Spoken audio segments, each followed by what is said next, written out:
The Miami Urban Futures Initiative is very excited to partner with the World Strategic Forum today to talk about resilient cities. The theme of the World Strategic Forum this year is leading an era of change. Miami Urban Futures understands the importance of having resilient cities in our future and looks forward to the conversation and research with Richard Florida.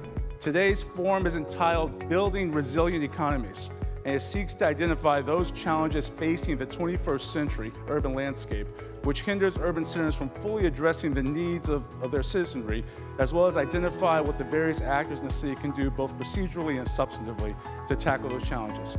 And we've been coming here for about 10 years, and several years ago, I decided to try to build something which became the Miami Urban Future Initiative, which you just heard something about, supported by the Knight Foundation and housed at FIU. What really drove economic growth, Jane said, was when people like us, human beings, cluster. We come to cluster originally in small little settlements around fertile river deltas, and then we grow ourselves into trading towns and with London and Birmingham and Manchester and then Pittsburgh and Hamilton and Detroit and the Rhine-Ruhr Valley, these industrial settlements, and then ultimately mega cities that we have today. It's this clustering of human beings, the fact that we are around one another, that increases our productivity, but by combining and recombining, by forming new partnerships, by forming new businesses, by forming new artistic endeavors, by forming new musical bands, we could go on and on. This combining and recombining of people and ideas, cities and communities are where people and ideas come to germinate. That's what drives innovation and economic growth. And that's what drives the divide in our society. That's what begins the same. In my new book, The New Urban Crisis, I make this argument. The same force that powers our economic growth and leads us forward into the future, this clustering of talent and ideas and knowledge and great things in cities, is the very same force that splits us apart. Splits us apart in neighborhoods of advantage and disadvantage. You only need to look at Miami with the advantage aligned along the water and go 3 or 4 blocks west, and you see poverty.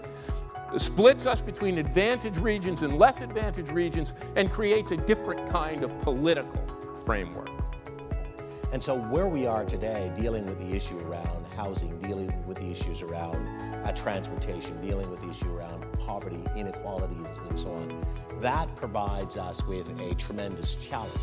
500 Startups, as you mentioned in the introduction, our mission is to discover and back the most talented entrepreneurs around the world, help them to create and build successful companies at scale, and create thriving ecosystems.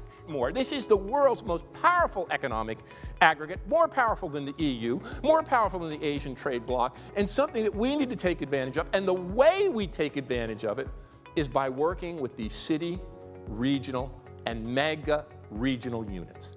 We have a very similar definition at the ULI to Toronto's definition, and I think it's being driven by the 100 Resilient Cities programs. We're looking at how the real estate community can better prepare for and respond to the shocks and stressors associated with a range of events. And the shocks are, these extreme weather events or a terrorist attack, or that sudden moment when a city needs to be prepared. Travel and tourism is probably one of the biggest opportunities and probably one of the biggest threats that we have, everything that Richard was speaking about. To size it, United States, $2.3 trillion, 1 in 9 jobs, 15 million employees. Around the world, $8.3 trillion, fastest growing industry for 7 years in the world. What Seattle has achieved with Gates and with others coming on, I just think this moving more to a more philanthropic or a civic investment point of view, not only a for-profit, but a philanthropic and civic, is something that Greater Miami is going to need to do as it grows up and if it wants to become more resilient.